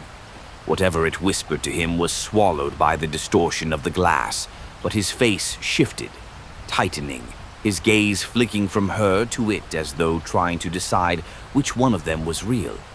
"No," Hannah hissed, pounding the mirror harder. "Don't listen to it, Aaron." The shadow behind him moved. Its long arms rose, curling overhead like spider legs preparing to strike. Aaron didn't see it. The doubles did, and they smiled. Hannah slammed her fists against the glass again, the surface rippling under her touch. "Aaron, behind you!" This time he turned and froze. The shadow's hands descended, curling around his shoulders with slow, deliberate precision. His reflection in the mirror began to darken, the light in his eyes dimming as though the glass itself was drinking it away. No, no, no, no! Hannah's hands scraped against the surface, desperate for any weakness. A voice came from beside her, not behind the glass, but inside the small room where she now stood. You can go back. She spun. In the corner of the room, her double was there. Not the grinning one, not the patient one. This one was empty-eyed, its voice flat. But if you go, it said, stepping closer, you stay. Hannah's back hit the mirror. What does that mean, I stay? The empty-eyed double stopped just short of touching her, its gaze unwavering. One of you walks out. One of you feeds the house. I'm not leaving him there. Her voice was raw, her chest tight. The double tilted its head, almost curious. Then you've already chosen. Through the glass at her back, Aaron was on his knees now, the shadow's hands anchored deep into his shoulders like it was rooting inside him. The doubles surrounding him had begun to close in, their feet soundless, their smiles faint but eager. Hannah reached behind her, palms flat on the surface, trying to push through. The glass trembled beneath her touch, but it resisted, rippling without letting her pass. How do I get back in? She demanded. The double's lips twitched at the corners, not quite a smile, more like a reflex. You ask, it says yes, and you belong to it, her pulse hammered. And if it says no, then you watch him go dark. The words hit like ice water. Hannah's nails scraped the mirror as she leaned toward it. Take me back. The ripples spread under her palms, faster this time. The room around her dimmed, as though the glass were pulling all the light toward it. The double stepped aside, giving her a clear view of the corridor. Aaron looked up just in time to see her. His lips formed her name before the shadow wrenched his head back. The surface of the mirror softened. Cold bled up her arms. And then, a voice low and resonant, not from the double, not from Aaron, from the glass itself. If you step in, you do not step out. I know, she whispered, pushing forward. The darkness took her. The cold slammed into her like a wall. It wasn't just on her skin now, it was in her blood, threading through her veins until every heartbeat felt like ice breaking. The floor beneath her feet dissolved, replaced by the slick, tilting surface of the corridor. She was back. Aaron was still on his knees ahead of her, the shadow's arms sunk deep into him. The doubles had drawn in so close their faces nearly brushed his, each one tilting its head in the same unnerving rhythm. Aaron! She shouted, sprinting forward. The shadow's head swiveled toward her without releasing him. Those pit eyes pulsed, and the doubles froze mid-motion, their attention shifting entirely to her. She raised the carving knife, still clutched in her hand somehow despite everything, and lunged. The nearest double moved like lightning, catching her wrist before the blade could connect. Its grip was cold, crushing, and it leaned in so close she could see her own breath fogging its cheek. Belong, it whispered. She wrenched free and slashed, not at the double, but at the shadow's arms. The blade passed through them like water, but the creature recoiled, hissing with that splintering wood sound. Aaron collapsed forward, gasping, his shadow snapping back to him like a stretched cord. She grabbed his arm, hauling him up. Run! She barked, shoving him toward the curve of the corridor. The doubles didn't follow immediately. They just stood, watching, waiting. The shadow receded a few steps, its two long arms folding back against its sides in a disturbingly human gesture, as if letting them go was part of some larger game. Hannah and Aaron rounded the bend, their boots splashing through a thin layer of that black, oily liquid. The corridor ahead seemed endless again, mirrors warping and trembling along its walls. Aaron's voice was rough, his breath ragged. Where the hell do we go? Hannah didn't answer, because just ahead one of the mirrors wasn't black glass at all. It was showing the front door of the house, open, sunlight spilling through. Hannah's chest tightened at the sight of that sunlight, pale though it was. It looked real, warm, the kind of light you could step into and feel on your skin. Aaron staggered toward it, but she caught his sleeve. "It's too easy." He gave her a sharp look. "You have a better idea?" The mirror surface rippled gently like a pond disturbed by a single pebble. Through the wavering frame, she swore she could hear faint sounds, wind in the trees, the crunch of gravel. Outside. But the reflections in the surrounding mirrors began to shift. They were still Hannah and Aaron, but wrong. These versions were standing in the sunlight too, their faces calm, their posture relaxed. And yet, their eyes, dark, bottomless, never blinked. Aaron's jaw worked as he stared at them. If that's a trap, we don't have time to figure it out. Behind them, the hum returned, soft at first, but deep enough that it rattled the mirrors in their frames. The air grew colder with each pulse, the sound pushing them forward whether they wanted it to or not. The sunlight in the door mirror seemed brighter now, almost urgent. Hannah swallowed hard. On three, together, they clasped hands. One. The hum deepened. Two. From the far curve of the corridor, the shadow appeared again, its frame filling the space, arms unfolding with deliberate slowness. Three. They leapt. The mirror's surface gave like water, swallowing them in a rush of cold. For a heartbeat, there was nothing but black. Then they tumbled onto hard wooden floorboards. Light poured through an open doorway ahead.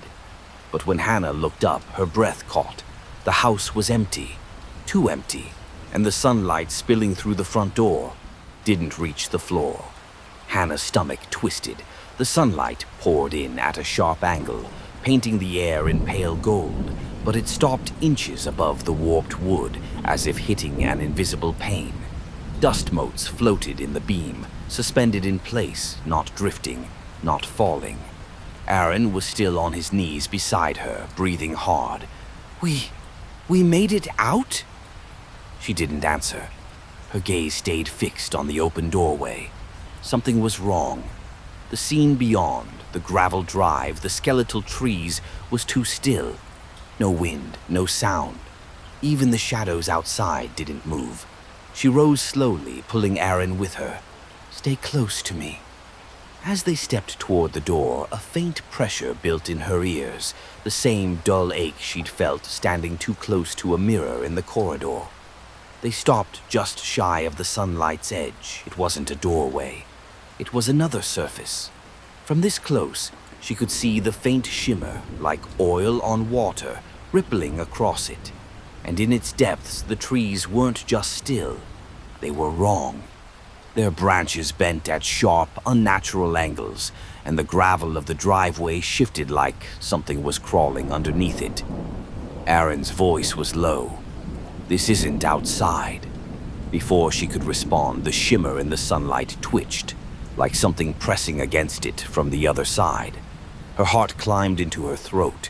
The pressure in her ears deepened into a low hum. The beam of light began to bend, curling along the floorboards toward them in thin, searching strands. Aaron stumbled back. "Hannah!" The strands reached her boots and stopped. Then, from the heart of the false sunlight, a hand emerged. It was pale, jointless, more like porcelain than flesh, and it gripped the invisible pane with deliberate, careful strength. From the hallway behind them came a soft, almost conversational whisper. "Trade." Hannah turned toward the whisper, her breath catching. 3 of the doubles stood in the hallway side by side, blocking the way back. Each one was exactly her. Same dirt smudges, same tear in the sleeve, same knife clutched in the right hand. But their faces, they weren't smiling now. They looked patient, expectant. The hum deepened, resonating through the floorboards. The porcelain hand in the false sunlight tightened its grip, and more of the arm began to push through, smooth, unblemished, almost fragile looking, but with a strength she could feel from where she stood. Aaron's voice cracked. "Trade what?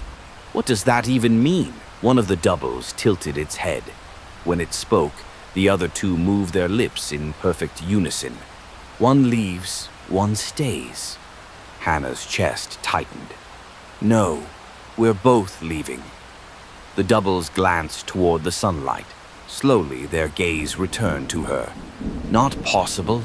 The porcelain arm reached further through the shimmer, bending impossibly at the elbow as if searching for something. The light around it wavered, and for a moment, Hannah thought she saw another world just beyond. Trees that swayed, wind that moved, shadows that lived. Freedom. But the hum shifted again, lower now, pulsing like a heartbeat.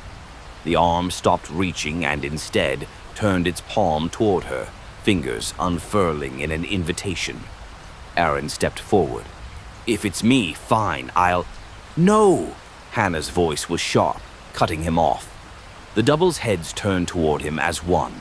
For a fraction of a second, their eyes darkened, swallowing every trace of light. The porcelain hand flexed its fingers once more, as if urging a decision. Behind them, the bent shadow emerged from the hall. Its arms unfolded slowly, each joint cracking as it reached toward both of them at once. The hum became deafening. The choice was coming now. The bent shadow's hands stretched wide, blotting out what little light remained in the hallway. The doubles stepped aside in perfect sync, making space for it to pass, as though they already knew the outcome. The porcelain hand in the false sunlight curled its fingers again, beckoning. Aaron moved first. "Hannah, listen to me." She grabbed his arm hard. "No, we are not playing by their rules." His jaw tightened, but his eyes darted to the shadow behind them. It was closing the distance slowly, almost lazily, like it knew there was nowhere to run. The hum shifted, taking on a strange rhythm. 2 beats, pause, 2 beats, pause, almost like it was counting down. Hannah's mind raced. If the sunlight was just another surface, another door, then the porcelain hand wasn't a savior. It was another lure. A different trap. But maybe traps could still be used. The bent shadow was only a few feet away now, its many-fingered hands stretching toward them. Hannah's grip on the carving knife tightened. "Aaron," she said quickly, "when I move, you run for the light." "What? No. Do it!" The hum surged again, and Hannah lunged, not toward the sunlight, but toward the porcelain hand. She slashed at the wrist with all her strength. The blade didn't cut cleanly. It cracked. A thin fracture raced up the porcelain skin, spilling out not blood, but a burst of white, blinding light that seared her vision. The hum faltered, the bent shadow jerking as if struck. "Now!" she screamed. Aaron bolted for the light, leaping straight into its shimmering surface. The porcelain hand reached after him, but Hannah slammed into it with her shoulder, forcing it back through. He vanished. The hum went silent, and then the bent shadow's hands closed around her. The cold from its grip was instant and absolute, like every drop of blood in her body had frozen solid. Hannah's breath locked in her throat as the bent shadow lifted her from the floor as easily as if she weighed nothing. Its pit-black eyes widened, not in anger, but in something closer to satisfaction. From the hallway, the 3 doubles stepped forward again, closing in until they stood in a half-circle around her. Their heads tilted in unison, and in perfect harmony they whispered, "Trade complete." The shadow began to pull her backward, its long fingers curling tighter, bending at unnatural angles as if weaving her into its grasp. The hallway behind it warped, stretching and twisting into a black corridor that pulsed faintly like it was alive. "No!" Hannah fought to move, kicking, twisting, but every motion was sluggish, swallowed by the cold. Her voice cracked. "Aaron!" Somewhere, faint but real, she thought she heard him calling her name. The shadow froze mid-step, its head jerked toward the sunlight door where Aaron had escaped. The porcelain hand was gone now, but the shimmer remained. And within it, like a reflection in deep water, Aaron was visible. He was standing outside in the gravel driveway, breathing hard, eyes scanning wildly until they locked on hers. "Hannah!" He lunged toward the doorway, his hands hitting the invisible surface. "I'm not leaving without you." The shadow's grip tightened, the cold burrowing deeper into her bones. The doubles moved closer, their mouths curling into slow smiles, as if they already knew what came next. Aaron slammed his fist against the shimmering barrier, and it rippled violently. The light bent around his arm, pulling it further through than it should have gone, like the surface itself wanted him back inside. The shadow turned sharply toward the movement, its body tensing.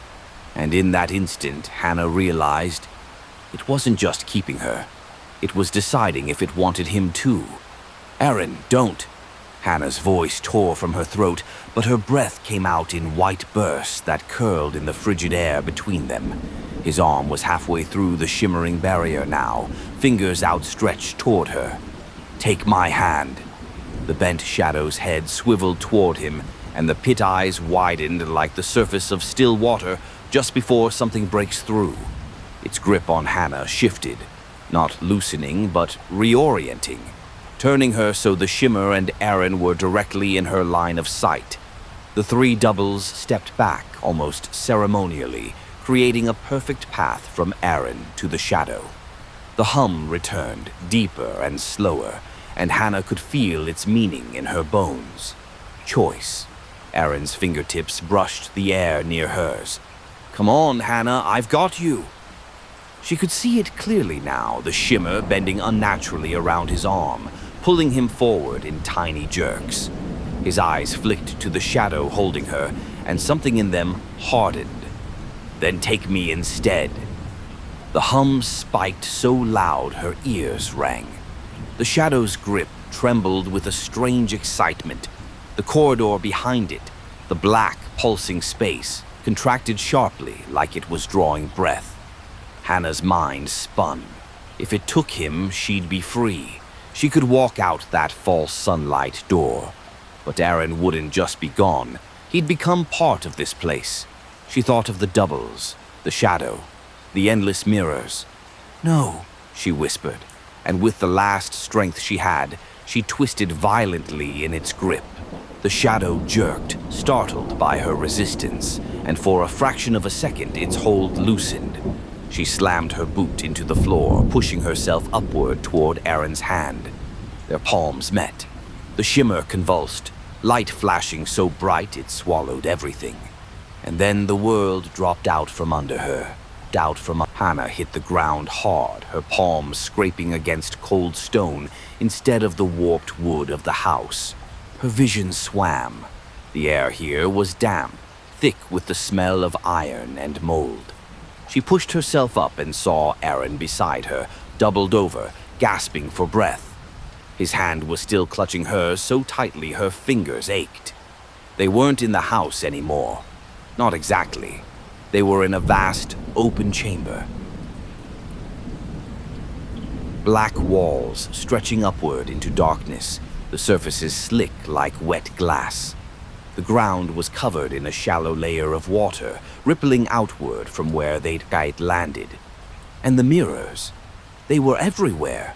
Hundreds of them, maybe thousands, of every shape and size, leaning against walls, hanging in crooked frames, floating inches above the water's surface. In each one, reflections moved on their own, unbound by the two of them standing there. Some mirrors showed empty rooms. Others showed people, strangers pacing, screaming, or staring silently outward. And in a few, Hannah saw herself. Not one self, many, all of them watching. Aaron swallowed hard, his voice hoarse. "Hannah, I don't think we're out." The water at the far end of the chamber began to swell, waves building where there was no wind. The mirrors around them rattled softly in their frames. From that swelling darkness, a figure rose. Not the bent shadow, not one of the doubles. This was taller, broader. Its form shifted constantly, never settling into a single shape. Faces bloomed and vanished across its surface. Some she recognized, most she didn't, all whispering over each other in a steady stream. Aaron's grip on her hand tightened. What is that? The voices overlapped until one rose above the others, deep, resonant, speaking directly into their bones. Choose who stays. The command struck Hannah like a physical blow, vibrating through her ribs until her knees nearly buckled. Aaron shook his head immediately. We're not choosing anything. The thing's surface shifted, hundreds of faces twisting in unison, their mouths curling into identical, knowing smiles. The voice came again, deeper now, the sound rippling through the shallow water at their feet. One walks free, one walks forever. The mirrors around them began to react. In some, Hannah saw herself and Aaron stepping through open doors into sunlight. In others, she saw only one of them leaving, always alone. In more than a few, she saw versions of them trapped behind the glass, palms pressed helplessly against it. Aaron's breathing quickened, his eyes flicking between her and the mirrors. Hannah, maybe if... No, she cut in sharply. We've been through this. I'm not letting you... The chamber pulsed. The water rippled outward in perfect concentric rings, and in each mirror their reflections froze mid-motion, staring straight at them. The deep voice echoed again. If you do not choose, we will. The faces along its surface began to change. One by one, they became Aaron's face, each expression calm, resigned, except for one, at the very center, that looked terrified. Hannah's stomach turned. You've already chosen, haven't you? The creature didn't answer in words. Instead, the water began to recede from around her boots, slowly at first, then faster, until she and Aaron stood on a dry island in the middle of the chamber. The mirrors leaned inward, their surfaces trembling. The voice came one final time, low and almost tender. Decide, or be decided. Aaron stepped forward. Then take me. The mirrors shuddered violently, and before he could finish, the water surged back toward them in a single wave, the force knocking them both to their knees. From the nearest mirror, a hand shot out, and it was hers. And the hand clamped onto Hannah's arm with icy precision, its fingers digging in just enough to hurt. She tried to pull back, but its grip was stronger than bone and tendon should allow. From within the mirror, she emerged, another Hannah. But this one's eyes were pitch black from corner to corner, her lips curved in a small, almost pitying smile. Aaron scrambled to his feet, moving to pry the thing off her, but more hands erupted from the surrounding mirrors, dozens of them, grabbing his wrists, his shoulders, his throat. They didn't drag him under, they just held him there, forcing him to watch. The black-eyed Hannah leaned close until their foreheads almost touched. When she spoke, the words were hers, but the voice was not. It was layered, deep, and resonant, echoing in the space between their skulls. You will walk forever. Hannah's heart pounded so hard she felt it in her teeth. No, she whispered, not me. The reflection's smile didn't change. We're not asking. The mirrors began to tilt inward, closing the circle around them. In every surface, she could see a variation of the same scene. Aaron standing free on the gravel drive outside the house, the sun on his face. But in each one, she was absent. The black-eyed double pressed her palm against Hannah's chest, and for a moment, it felt like it passed through her. Fingers brushing something deep inside, tugging. Hannah gasped, cold flooding her lungs. Aaron wrenched free from the hands holding him, stumbling toward her. Let her go! Take me! The double turned its head toward him slowly, like an animal noticing prey it wasn't supposed to see yet. Then, almost casually, it shoved Hannah backward, straight into the mirror. She plunged into black. The last thing she saw before it swallowed her was Aaron's face, wide-eyed and reaching, just as the circle of mirror snapped shut. The black swallowed her whole, not empty, not silent, but full. Whispers slid past her ears, layered so thick she couldn't tell where one ended and another began. Words she recognized: stay, walk, belong, and others in sounds she couldn't repeat if she tried. Something brushed against her ankle, then her shoulder. She twisted, but the darkness moved with her, thick and viscous, pulling at her clothes, her hair, her skin. Every motion felt like dragging herself through oil. Then, light. A pale circle appeared ahead, wavering as though reflected on the surface of deep water. She kicked toward it, forcing her body through the weight of the dark. With each stroke, shapes formed in her periphery. Faces half seen, their eyes glinting before slipping away again. She broke through and stumbled onto wet wood. Her knees hit the warped floorboards of Eleanor's house. The smell of dust and rotting flowers wrapped around her like a blanket she couldn't shake off. The front door was closed, its black raven knocker still and cold. For one dizzy moment, she thought she was back. Really back. But then she saw it. The mirror in the hallway was uncovered. In its surface, she saw the entryway, the stairs, the chandelier, all exactly where she stood. But she wasn't there. Aaron was. He stood alone in the reflection, staring at the empty space where she should have been. The light through the windows was warm, real. It reached the floor, painting it gold. He was outside the thing now, free. Hannah pressed her hands to the glass. "Aaron!" He turned. His face broke into relief, then confusion, then horror. Because behind him, in the reflection's version of the house, something tall and bent emerged from the shadow of the stairs. Its eyes found hers in the glass, and it smiled.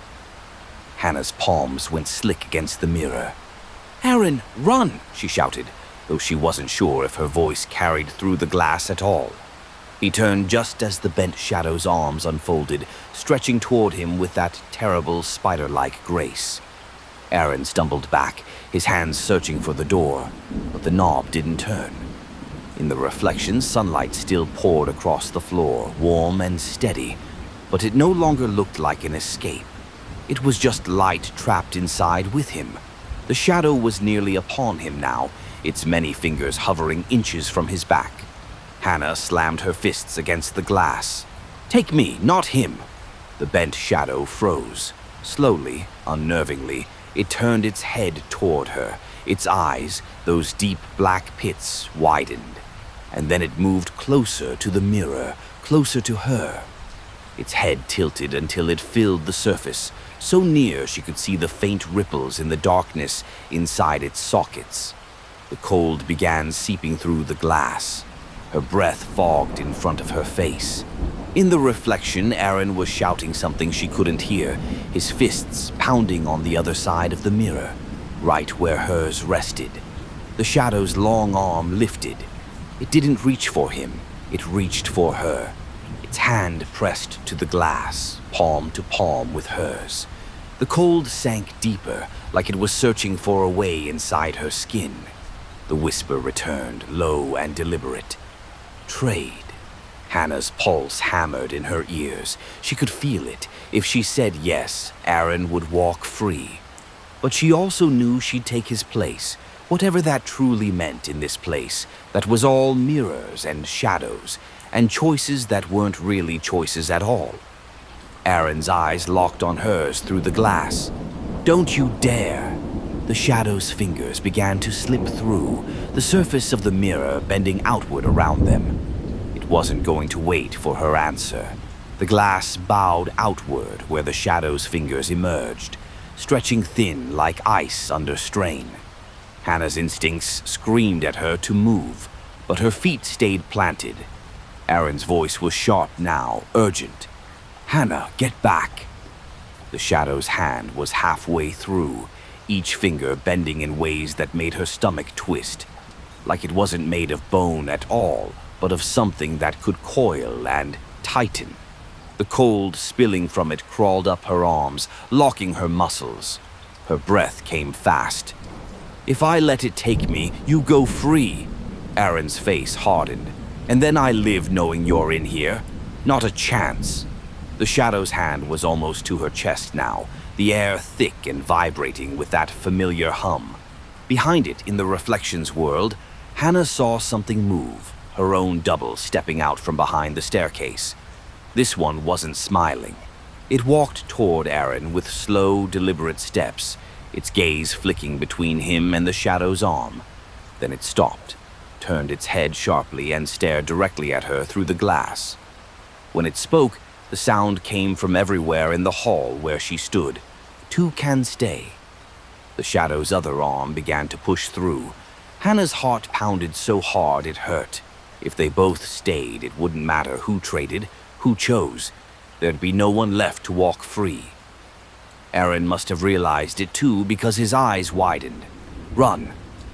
She didn't move. The mirror was bending further now, almost ready to break, the shadow's hands reaching for both of them at once. One for her, one for him. She had seconds to act. Hannah's gaze darted past the shadow's arms to the rows of mirrors lining the hallway. One, half covered by a dusty cloth, still rippled faintly as if something inside it was waiting.